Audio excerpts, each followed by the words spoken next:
Ok, bah écoute, bienvenue sur ce nouveau podcast dans un lieu assez original. On est où ici? On est chez moi. On est chez toi. Non, mais nous voilà ici en Espagne, depuis une très très belle villa et un très beau terrain de paddle. En tout cas, Maxime, je suis super content de faire ce premier podcast avec toi. C'est super cool.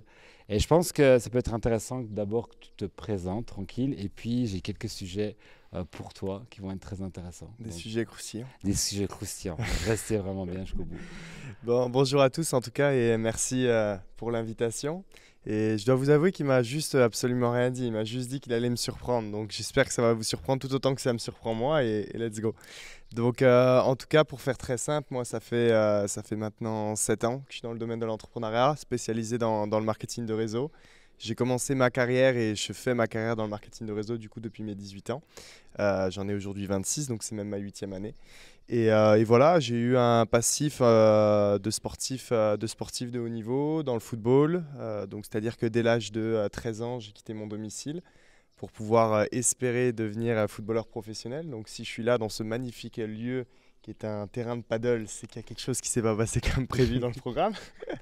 Mais voilà, c'était mon rêve en tout cas depuis l'adolescence. Donc j'ai été en centre de formation. Et puis après, il y a eu beaucoup d'événements dans ma vie, notamment personnelle et de santé, qui ont fait que beaucoup de choses ont dû se remettre en question. Voilà, j'ai passé de longs moments dans les hôpitaux, on va dire ça comme ça, de plusieurs années. Et c'est ce qui fait qu'à 18 ans, j'ai dû reprendre l'école je savais absolument pas ce que je voulais faire de ma vie, mais je savais que je voulais une vie différente. Et pour ça, il n'y a pas beaucoup d'autres, on va dire, voies que l'entrepreneuriat pour se permettre de se construire cette vision et cette vie différente. Et le marketing de réseau est tombé à moi et j'ai su prendre cette industrie et aujourd'hui, ça s'est bien passé, on va dire ça comme ça. Ok, ok. Donc, en réalité, tu avais déjà pensé peut-être entreprendre. Tu avais déjà un peu un secteur ou une pensée ou tu n'avais jamais réfléchi à ça? Non, si je suis honnête, c'est-à-dire que je voulais réussir dans le foot. Déjà, je suis quelqu'un où il n'y a pas de plan B, il n'y a pas de plan C, il n'y a pas de Ok, plan D. Donc, c'est-à-dire que si dès l'adolescence, je voulais être footballeur, c'est-à-dire que c'était mon plan A et je me rappellerai toujours. Moi, j'étais dans un centre de formation, on était 5 à 7 par classe. Donc, ok. c'était très spécial. Et je me rappellerai toujours que je crois que c'était vers les années de 16-17 ans, ils t'imposent, tu sais, d'aller au cas où, je sais plus, faire ton truc post-bac, là, tu sais, où tu dois mettre dans quelle école tu veux postuler, machin, Ok. bidule. Et il n'y avait pas d'école, tu vois. Maxime, on voit pas ta demande, c'est normal. Il n'y avait pas, il y avait pas de... Je savais pas, donc j'ai mis des Il n'y a trucs pas de pour... case pour toi. Je savais pas. Et tu vois, pour autant, ça s'est pas passé. Et je me suis retrouvé dans une situation où du coup, j'ai été complètement vraiment perdu dans ma vie. Mais voilà, je me suis dit, pour avoir un certain style de vie, une liberté, moi je suis un pur liberté, c'est ma valeur fondamentale.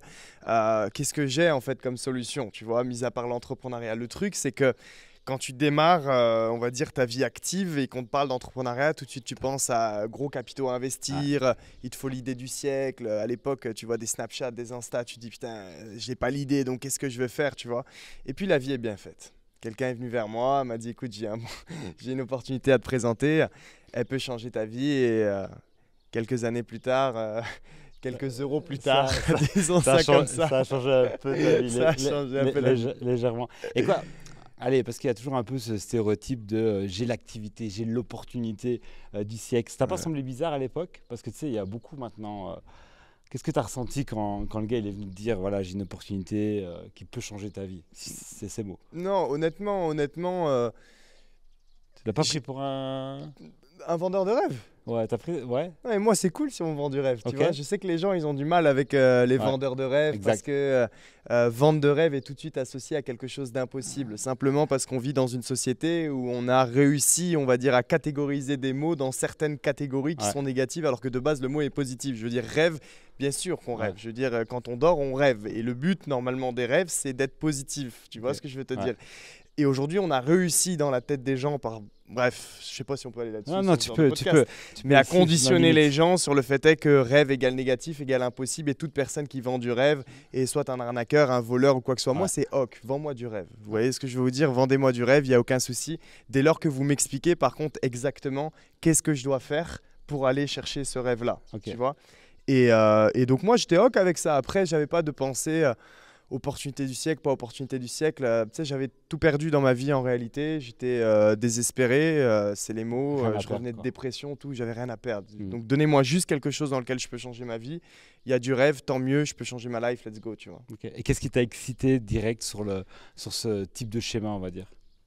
Par rapport au MLM, tu Ouais, veux par dire? rapport au MLM. Honnêtement, je sais qu'il y a beaucoup de gens qui répondent les produits, les services, le fait de travailler avec les copains, les copines. Moi, c'était un style de vie en fait. Mhm. Tu vois, genre on m'a expliqué. Déjà, j'étais un étudiant. Peut-être qu'il y en a qui vont écouter ça, pardon, et qui vont se retrouver. Ou si je suis assis, tu vois, sur une chaise comme ça, là, je peux pas rester 3 heures, tu vois. C'est-à-dire que là, j'ai envie d'aller On fera prendre pas une 3 heures de raquette, podcast, faut qu'on aille t'inquiète. faire un paddle, tu vois, faut qu'on bouge, faut qu'il y ait du mouvement. Donc c'était très dur pour moi l'école. En plus, j'avais des bonnes notes, mais c'était dur. Mhm. J'arrivais pas à rester concentré et c'était pas fait pour moi. Vraiment, le système en fait n'était pas fait pour moi. Et en réalité, c'est pour ça que personnellement, je suis de l'avis que le système n'est juste pas, on va dire, orienté pour toutes les catégories de personnes que l'on peut être et les aspirations que l'on peut tous avoir. Je veux dire, il y en a, ils ont une âme artistique, il y en a, c'est des sportifs, ils ont besoin de bouger, toutes ces choses-là. Donc moi, quand j'ai vu le MLM, je me suis dit, attends, je peux le faire des 4 coins du monde, j'ai juste besoin d'une connexion Internet, je ne suis pas enfermé, je ne veux pas travailler, je ne travaille pas, je veux travailler, je travaille. Je veux pas travailler avec toi, je travaille pas avec toi. Je veux travailler avec toi, je travaille avec toi. Okay. Je veux faire des compléments de revenus, je fais. Je veux faire des millions, je peux faire. Okay. Tu vois? Et en fait, c'est juste cette notion de choix qui m'a excité en fait dans cette industrie qui a fait que, ok, go, on est parti. Okay. Et qu'est-ce que tu penses sur le fait qu'il y a des gens qui vont dire le marketing de réseau n'est pas vraiment du vrai entrepreneuriat? C'est des entrepreneurs qui disent ça? C'est des soi-disant entrepreneurs qui disent ça. Mais genre des je sais pas, moi j'entends parfois sur les réseaux, ouais, le MLM, c'est pas vrai, c'est pas du vrai entrepreneuriat, c'est juste pour vous lancer, mais après vous devez absolument être votre propre patron dans votre propre business, vous devez le créer, etc. Qu'est-ce que tu en penses de ça? Je sais pas la tournure que tu veux qu'on prenne dans ce podcast. Je t'ai dit, il n'y a pas de limite. Je pense que toutes les personnes qui sont ici et qui écoutent veulent vraiment entendre des vraies vérités. Donc voilà, j'ai envie de... Voilà, je me fais un peu l'avocat du diable parce que moi j'ai aussi ma propre réponse, bien sûr, elle est pareille que la tienne, mais c'est ce que j'entends et c'est ce que parfois je reçois. Donc quel est ton avis par rapport à ça? Oh, je peux comprendre les retours parce que dans la tête des gens, il faut posséder pour pouvoir gagner de l'argent. Mais regarde les plus riches de ce monde. Je veux dire, regarde le patron de Coca, regarde le patron aujourd'hui de Apple, regarde leur salaire à l'année, regarde les dividendes que par exemple peut obtenir quelqu'un comme Warren Buffett, qui est simplement investisseur. Tu vois ce que je veux dire? Donc on est dans ce monde où en fait on pense que détenir quelque chose, être le CEO veut dire faire de l'argent. Ça n'a rien à voir. C'est-à-dire que bien sûr que tu peux générer de l'argent en étant le CEO, tu as une certaine valorisation d'entreprise, tu as des salaires qui peuvent être très importants, tu vas avoir des dividendes, mais tu as aussi ce qu'on appelle des investisseurs et des investisseurs qui peuvent gagner énormément et beaucoup plus d'argent. Le MLM, qu'est-ce que c'est? En fait, ce que je veux dire, c'est que quand je t'ai dit qui dit ça, c'est que la plupart ne savent pas de quoi ils parlent. C'est-à-dire que déjà, la plupart ne savent même pas ce que c'est que le MLM. Ouais, ils n'ont pas la bonne définition. Et deuxième chose, la plupart de ces gens-là ne sont même pas entrepreneurs en fait de base. Parce que tu peux faire de l'argent avec tout. On peut faire de l'argent avec des terrains de paddle, avec des métaux, avec du dur, avec du service, avec du online. Tu peux faire de l'argent pour tout dès lors que tu vas penser grand et que tu vas penser en fait différemment des autres et que tu vas penser est-ce qu'il y a un besoin et est-ce que ce que je pense de mon produit ou de mon service peut être la solution à ce besoin et est-ce que je peux le faire à grande échelle. Si c'est le cas, tu peux bien sûr faire énormément d'argent et bien sûr que c'est plus qu'un business. Aujourd'hui, le MLM, qu'est-ce que c'est concrètement? Le MLM, c'est rien déjà sans un produit ou un service en fait. Le MLM, c'est juste des sociétés qui décident de plutôt que passer par un schéma traditionnel de communication, de venir récompenser en rémunérant leurs propres clients qui vont en faire la recommandation. Chose qu'il y a dans la vie de tous les jours. C'est-à-dire qu'aujourd'hui, tu vois les banques, tu vois les assurances, tu vois tout ce que tu veux. Alors là, je vois tout de suite venir, non mais c'est du parrainage, c'est du MLM à un niveau. C'est du MLM, c'est de la recommandation, c'est exactement pareil. C'est juste qu'ils ne partent pas sur des plans de rémunération à multilevel. Mais sinon, c'est du MLM de la même manière. Et c'est juste, encore une fois, si je reviens à mon explication de base, des compagnies qui disent « Ok, en fait, on va permettre à des gens, mais nos clients, de devenir quelque part apporteurs d'affaires et de créer des réseaux de distribution et même créer leur propre entreprise en utilisant notre produit et notre service comme véhicule en fait de cette société parce que ce sont des clients qui croient soit au bienfait du produit ou au service. Mais je veux dire, si tu n'as pas de produit, si tu n'as pas de service, tu n'as pas de MLM. Donc tu as des gens ils vont dire le MLM, ce n'est pas un vrai business. Mais ok, parler d'un produit ou parler d'un service à la télé, ce n'est pas un vrai business. C'est la même chose. C'est la même connerie. Tu vois ce que je veux dire? Le plus important, c'est est-ce que ton produit et ton service est bon? Est-ce que tu peux le développer à grande échelle? Après, peu importe comment tu le fais, peu importe si tu es owner du business ou si tu es investisseur en tant que networker et que derrière tu crées un réseau, tu peux faire de l'argent partout. Non, c'est clair, c'est clair. Et je suis 100% d'accord avec toi, mais tu sais, tu as aussi ce truc, c'est super énergivore, ça prend beaucoup d'énergie. Moi, j'ai trouvé un autre système beaucoup plus facile que de faire de l'argent avec le MLM. Tu sais, tu as des gens qui ont réussi parfois dans l'entrepreneuriat et dans le MLM, mais qui à un moment donné ont ce genre de discours. Et parfois, voilà, tu te demandes, est-ce que c'est la réalité? Est-ce que ça dure qu'un temps? Est-ce que tu peux construire une carrière sur vraiment plusieurs années ou... Déjà, il y a des choses qui me marquent dans ce que tu dis et tu as totalement raison. Hein. C'est des gens, tu as dit des gens qui ont réussi dans le MLM qui pensent comme ça. C'est pas des gens qui ont réussi dans le MLM déjà. Premièrement, okay. Tu vois ce que je veux dire? Dans le sens où qu'est-ce que réussir dans le MLM? C'est ça la vraie question au final. On pourrait se poser cette question-là. Qu'est-ce que réussir dans le MLM? Qu'est-ce que des gens à la réussite? Le problème en fait des gens dans le MLM, c'est que de base, tu n'as pas d'expérience dans l'entrepreneuriat. Tu n'as pas d'expérience en fait, même je veux dire quelconque dans les investissements ou quoi que ce soit, même d'entreprise ou autre. Et donc tu penses comme un salarié. Et c'est pas mauvais ce que je dis. Mais ça veut dire que tu penses temps, argent. C'est ça ta rentabilité. Quel est le temps que je mets dans ce business vs quel est l'argent que je reçois.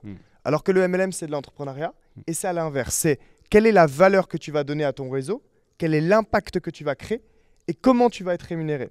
Donc déjà, ils ne pensent pas de la bonne manière. Deuxième problème, ils pensent comme des particuliers, comme des personnes physiques. C'est-à-dire que dans le MLM, on va te dire « Ouais, je gagne 10 000 € par mois, je suis un énorme leader. Ouais, j'ai la liberté financière. » Attends, ça, on va en parler. On va en parler.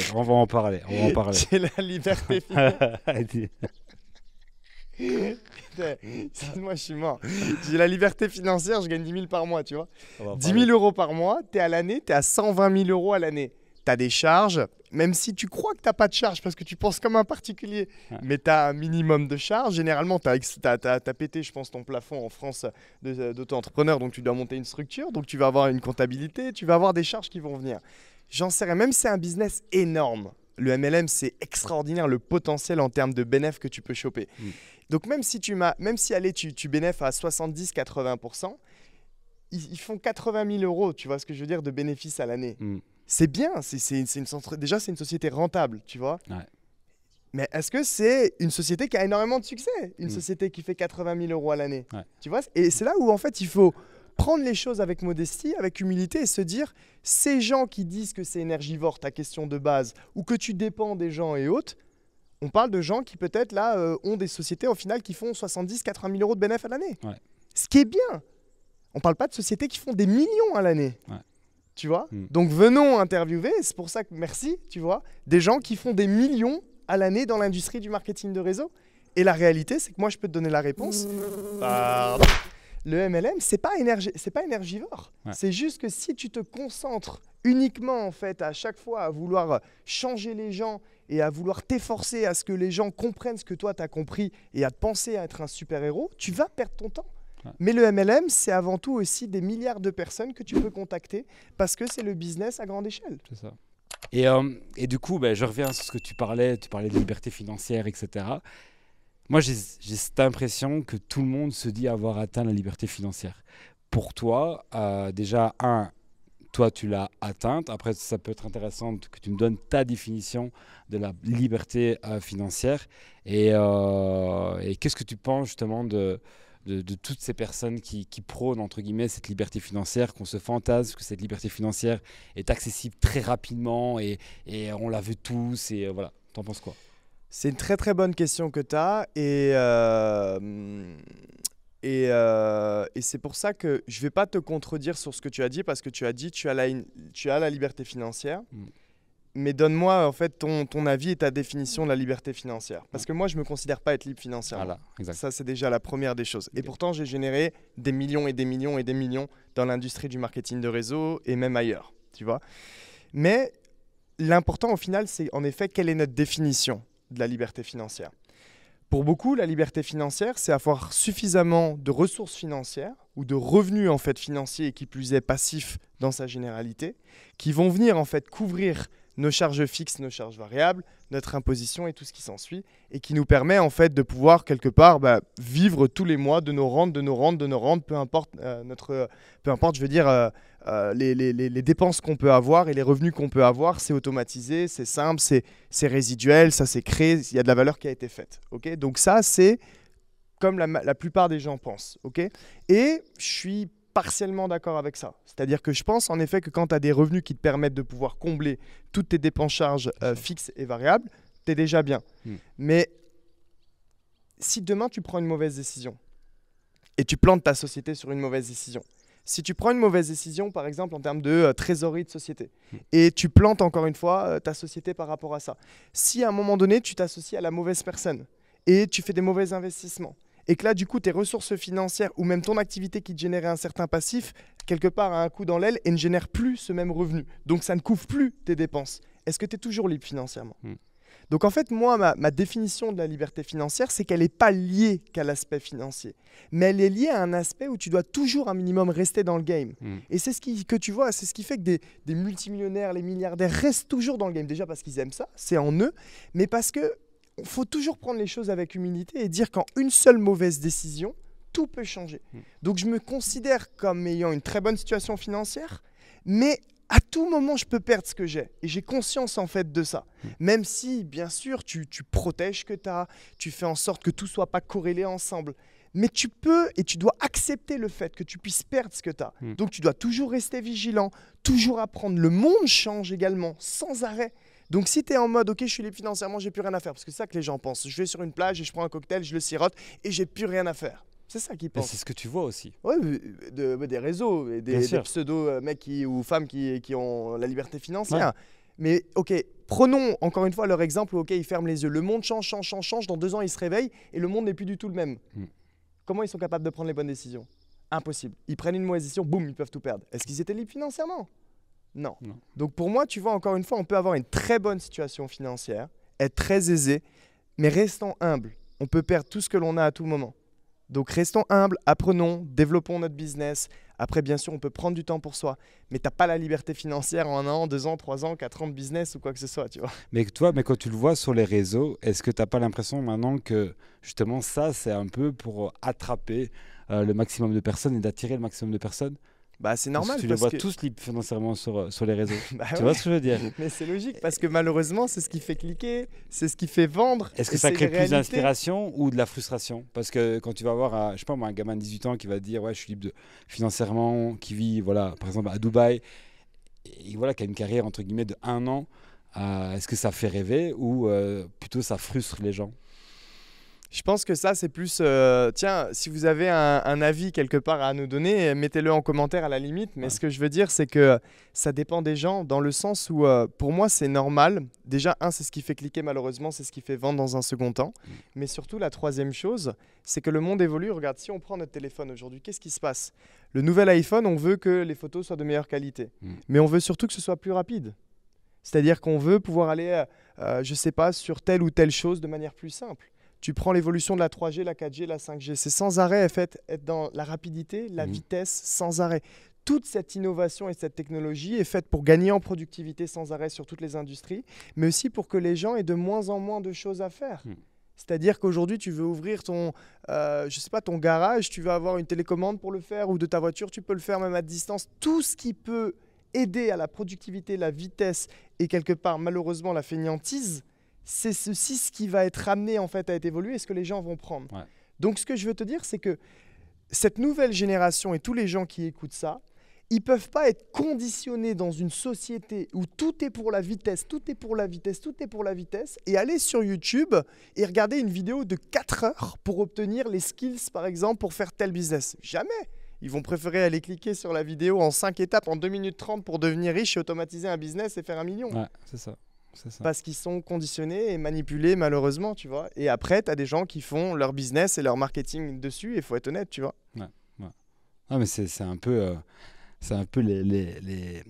la vague qu'il y a actuellement. Et est-ce que ça te frustre pas justement ce genre de discours? Je pense Parce que qu'encore- je vais te dire frustré. très rapidement. T'es c'est- frustré. Non, pas du tout, pas du tout. Mais quand je vais avoir des gens qui travaillent avec moi, qui vont me dire, ouais, mais attends, regarde lui, là, regarde, il a fait ça. Toi, tu me dis que ça fait peut-être 10 ans que tu es en train de construire ton business. Tu vois? On va lui faire comprendre que c'est faux, en fait, ce qu'il fait. Je pense qu'après, plus les années passent et plus tu tu t'en fiches un peu de Bien faire, sûr, de convaincre les gens de est-ce que bien sûr. ils le verront par eux-mêmes, Bien tu sûr. vois. Moi, je dis toujours que tu peux vouloir prendre l'ascenseur, mais en réalité, si vous prenez les escaliers, vous arriverez en haut avant les autres, tu vois. Ouais, Mais ça, malheureusement, tu as peut-être besoin de prendre l'ascenseur, de rester bloqué au 2e, 3e, 4e étage 10 fois et de voir le copain qui prend les escaliers et de le voir en haut, tu vois. ouais, c'est ça. Tu peux pas faire grand-chose sur le fait qu'on est dans une société, selon moi encore une fois, qui veut être le plus possible dans la productivité, le plus possible dans l'intelligence et travailler de manière intelligente, et le plus possible dans il faut que j'en fasse le moins possible pour gagner le plus possible, soit l'efficience. C'est ça que je veux dire. Moi, Ouais. je dis toujours, tu vois, que si tu dois apprendre à travailler intelligemment, c'est parce que tu as été capable de travailler bêtement. Et parce que tu travailles bêtement et tu travailles très fort et tu as travaillé n'importe comment, tu dis oulala. Là, il faut que je sois capable de rendre mon truc smart, tu vois. Mais parce que tu as travaillé bêtement avant. Ouais. Si tu arrives et tu dis, moi, j'ai pas du tout envie de travailler bêtement, je veux travailler tout de suite intelligemment, tu sais pas là où tu vas perdre ton temps. Ok. Même si tu essaies de le lire dans un bouquin, tu vas sur YouTube, tu essaies de l'apprendre, tu auras quelques tips et quelques erreurs que tu ne vas pas faire. Mais en réalité, il y a des choses qu'on a toutes et tous besoin de comprendre et de faire en fait par soi-même pour ensuite être capable de travailler de manière intelligente. Donc je pense que honnêtement, ça ne me frustre pas. Je trouve ça dommage pour la majorité des gens qui tombent là-dedans. Et je pense que c'est à tout le monde en fait de prendre conscience que dans la vie, une majorité n'a pas de succès, on fait les choses simples, et une minorité a du succès. Si on peut avoir du succès en faisant le moins possible, le plus rapidement possible, ça se serait. Tu vois ce que je veux dire? C'est à un moment donné, c'est une histoire de balance. Donc, faire marcher un peu la ciboulette et se dire ce que les gens veulent faire en facilité, est-ce que c'est pas intéressant de faire l'inverse, tu vois? Et quand tu analyses toutes les personnes à très gros succès et qui se vantent pas d'avoir du succès à tout va, toutes les 2 minutes sur une vidéo lifestyle, machin bidule, en réalité, ils ont tous le même discours, tu vois. Je te remercie déjà pour ces vérités, parce qu'en réalité, quand je t'ai posé les questions, je savais ce que tu allais répondre, mais c'était important de l'entendre, parce que c'est des choses qu'on n'entend pas assez sur les réseaux, et c'est toujours intéressant de voir l'autre côté. Donc voilà, du coup, je te remercie en tout cas Avec plaisir. pour cet échange. C'était super, et je pense qu'on va se retrouver sur plein d'autres sujets, plein d'autres podcasts. Donc on se retrouve très rapidement. Et dernière chose, Maxime, dans 3 ans, c'est quoi? Ou dans 5 ans?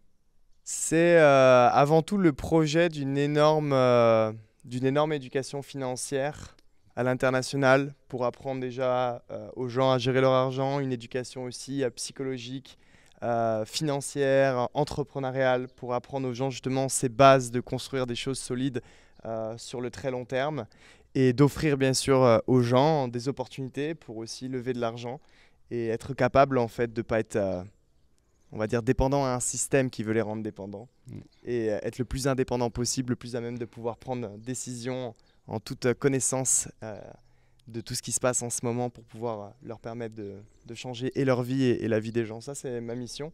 Après, moi, dans 3 ou 5 ans, ça sera juste une bonne conséquence, en tout cas, de la plus grande valeur qu'on peut donner autour de soi. Ok, Donc, ça va être top. En tout cas, pour terminer, j'incite tout le monde à te suivre sur les réseaux, parce que tu es une source d'inspiration pour beaucoup de personnes. Donc, merci à toi. On se retrouve très merci, rapidement. champion. Ciao, ciao. Ciao les amis.